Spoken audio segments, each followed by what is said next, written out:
What if I told you that one man, a quiet, lonely farmer from Wisconsin, inspired Psycho's Norman Bates, Texas Chainsaw Massacre's Leatherface, and Silence of the Lambs' Buffalo Bill? What if I told you that his real-life story is far darker than any movie Hollywood could ever write? Well, that man was Ed Gein. And Netflix's Monster, the Ed Gein Story, pulls us right into his disturbing, twisted world. A world where love, religion, and insanity collided in the most horrifying way imaginable.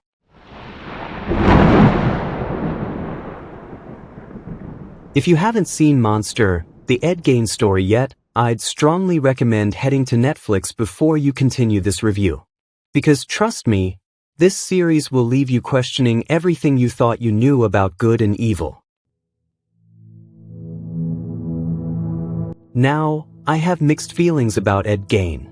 Watching this series, I couldn't decide whether to pity him, hate him, or just sit in silence, disturbed by how fragile the human mind can be. The show gives us an unfiltered look into Ed's upbringing, and honestly, it's heartbreaking. Ed wasn't born a monster. He became one, shaped by his environment and his mother's twisted version of love. His mother, Augusta Gein, was fanatically religious.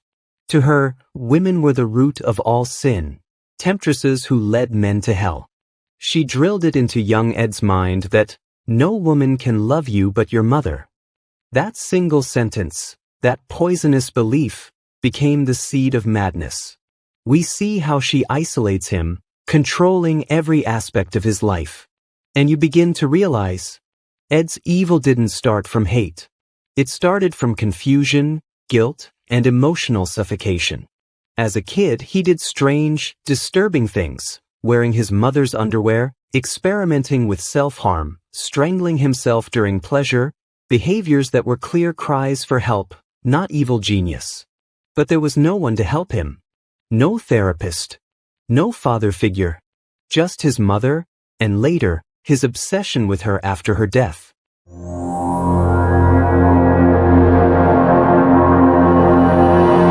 Now, here's where the series hits hard for me, the introduction of Adeline Watkins. At first, she appears like a friend, maybe even a savior. But no, she becomes the gasoline that fuels his hidden fire. She introduces Ed to grotesque magazines filled with death, murder, and corpses, triggering his fascination with the human body. You can almost see his innocence being peeled away scene by scene. When Adeline later denies him, pretending she never knew him, abandoning him when he's institutionalized, I thought that was the end of it. But then, she returns in the final episode. And that moment made my blood boil. Here she is, again, whispering manipulation into Ed's fragile mind. Saying things like, "We're the same, Ed.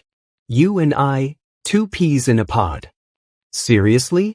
I wanted to reach through my screen and slap the hypocrisy out of her. Like, seriously, ma'am, you made this man spiral, and now you want to bond over it? Please.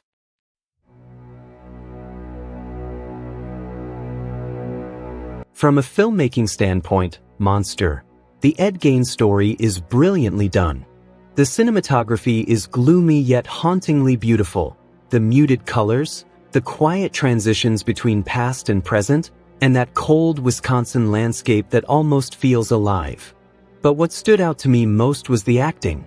The actor who played Ed captured both innocence and terror, the kind of performance that makes you feel empathy for a man you should hate. Phenomenal. You see the child behind the killer. You hear the trembling in his voice when he talks about his mother. And you start asking yourself, was Ed Gein a monster or a victim of his mother's insanity? Still, I think the series could have gone deeper into his psychological diagnosis, schizophrenia, delusion, and necrophilia, not just to shock us, but to help us understand how a human being can fall so far from sanity.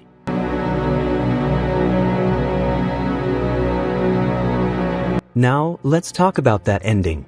We see a group of reckless young adults visit his grave. They mock him, scribble vulgar words on his gravestone, and eventually dig it up and steal it. And then comes the chilling moment. A camera pan revealing a younger Ed Gein in his 30s, clutching a chainsaw, tears in his eyes, silently watching as they drive away with his gravestone. That scene hit differently. It's not about horror, it's about karma. For once, the hunter becomes the hunted. The body snatcher becomes the forgotten corpse. It's poetic irony, how the same man who desecrated others' graves now has his own grave desecrated. And that's the message I think the series was trying to leave us with, that evil consumes itself. That no matter how powerful darkness seems, it always ends up eating the one who carries it. In the end, Monster. The Ed Gein Story isn't just a crime documentary, it's a psychological exploration of what happens when a broken mind meets a toxic upbringing. It's disturbing, but it's also tragic. Because beneath all that madness, Ed Gein wasn't a monster from birth. He was a boy who never learned what love really was.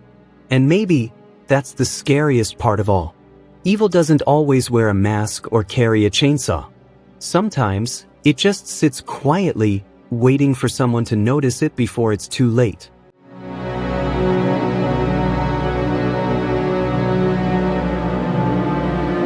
If you've seen Monster, the Ed Gein Story, tell me what you think in the comments. Was Ed a born killer or a victim of manipulation? Don't forget to like, subscribe, and hit the bell, because next week, we'll dive into another psychological thriller that'll keep you up at night.